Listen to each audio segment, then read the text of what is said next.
Bueno, vamos directos al grano. Hoy vamos a desgranar un manual histórico bastante olvidado. Vamos a ver cómo es literalmente posible construir riqueza partiendo de absolutamente cero. Y para ello, vamos a dejar a un lado los típicos consejos financieros modernos que, la verdad, ya no encajan mucho con nuestra realidad actual. Las lecciones que vamos a repasar hoy no vienen de teóricos encerrados en oficinas de cristal, no. Vienen directamente de las personas que sobrevivieron a los inviernos económicos más duros de la historia. Gente que lo perdió absolutamente todo y, de alguna manera, encontró la fórmula para resurgir. Pensemos por un momento en esto. Los gurús de hoy en día siempre asumen que ya partimos de un capital inicial listo para invertir, ¿verdad? Pero la cruda realidad es muy distinta. Fijémonos en este dato. Las proyecciones indican que para el año 2026, el 63% de los latinos en Estados Unidos no podrá hacer frente a un imprevisto de apenas $1.000. Es decir, necesitamos un punto de partida completamente diferente. Así que la gran pregunta que nos hacemos es, ¿qué opciones quedan cuando, literalmente, no hay ni un céntimo para invertir? La verdad es que un colapso económico severo no es una simple rareza o una anomalía histórica, es un patrón, un ciclo que se repite. Si repasamos la historia desde el devastador crack del 29 en Estados Unidos, pasando por la crisis del peso mexicano en el 94 hasta el famoso corralito en Argentina en 2001, vemos exactamente la misma historia de destrucción de valor una y otra vez. Pero ojo, que aquí viene lo verdaderamente esperanzador. Justo en medio de todo ese caos, hubo un grupo muy concreto de personas que logró construir riqueza generacional. Y lo hicieron exactamente durante esos momentos de máxima presión. Así que vamos a ver cuáles son exactamente esos 5 pilares históricos. Olvidemos por un momento los algoritmos y las apps de inversión. Existe una secuencia histórica estricta. El primer paso, que es absolutamente innegociable, es el arbitraje de habilidades. Básicamente consiste en crear una fuente de ingresos nueva, intercambiando tu tiempo y tus conocimientos directamente en el mercado. Nada de intentar invertir unos ahorros que no existen. La idea es construir un flujo de caja desde la nada más absoluta antes siquiera de pensar en acumular activos. Para hacernos una idea del puro instinto de supervivencia que requiere esto, imaginemos a un trabajador de la construcción en paro, en el San Antonio de los años 30, en plena Gran Depresión. 0 opciones. ¿Qué hizo? Aprendió de su vecino a reparar electrodomésticos y empezó a ir casa por casa cobrando la friolera de 25 centavos por reparación. Una miseria, ¿verdad? Pues a base de puro sudor y constancia diaria, ese pequeñísimo arbitraje de habilidades se convirtió en un negocio que llegó a tener 3 empleados fijos. La lección está clarísima. Primero los ingresos mediante la habilidad y la inversión ya vendrá después. Y esto nos lleva al segundo pilar, el posicionamiento en activos en crisis. Los que realmente entendían cómo funcionaba el dinero se dieron cuenta de un fenómeno brutal.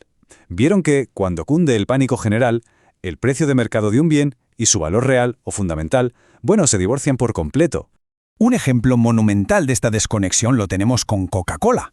Fijémonos en esto. Entre 1929 y 1932, sus acciones se desplomaron un asombroso 83%, un 83%.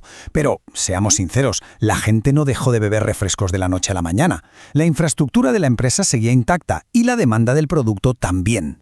Ese hundimiento de precio era puro miedo irracional de las masas, no porque la empresa estuviera destruida. Menuda oportunidad gigante para los que supieron mantener la cabeza fría mientras el resto entraba en pánico. Luego tenemos el tercer método, que podemos llamar el principio de la semilla. Es algo muy parecido a los sistemas de ahorro comunitario tradicionales, y nos demuestra algo vital. El capital inicial no necesita ser inmenso para funcionar. Lo verdaderamente importante aquí no es la cantidad de dinero, sino asegurarse de plantar esa pequeña fracción y ser increíblemente constantes.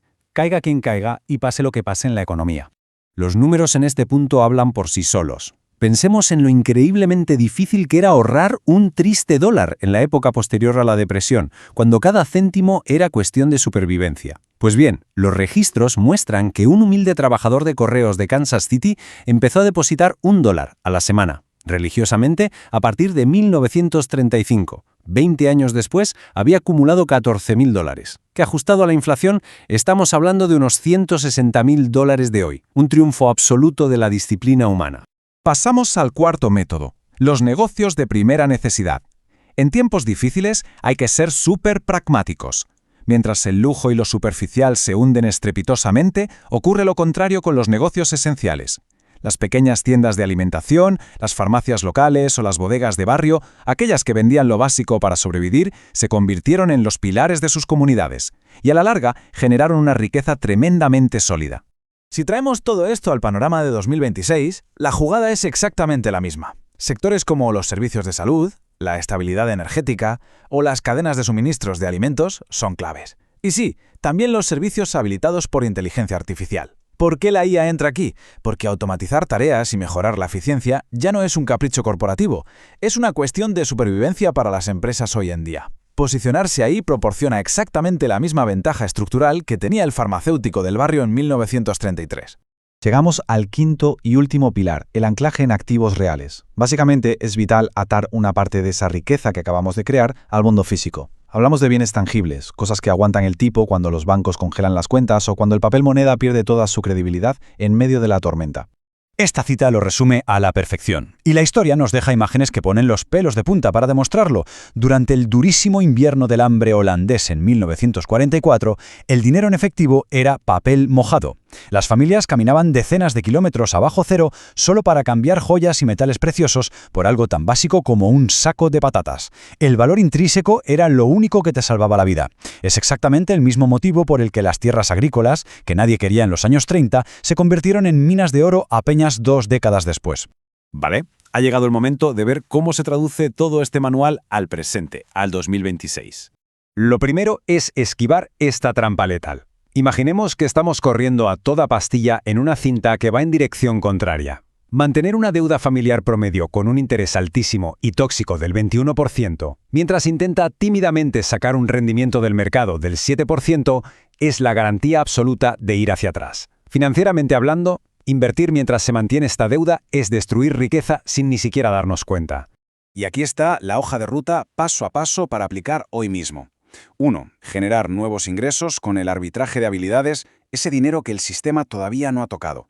2. Destinar todo ese esfuerzo a fulminar de raíz la deuda de alto interés.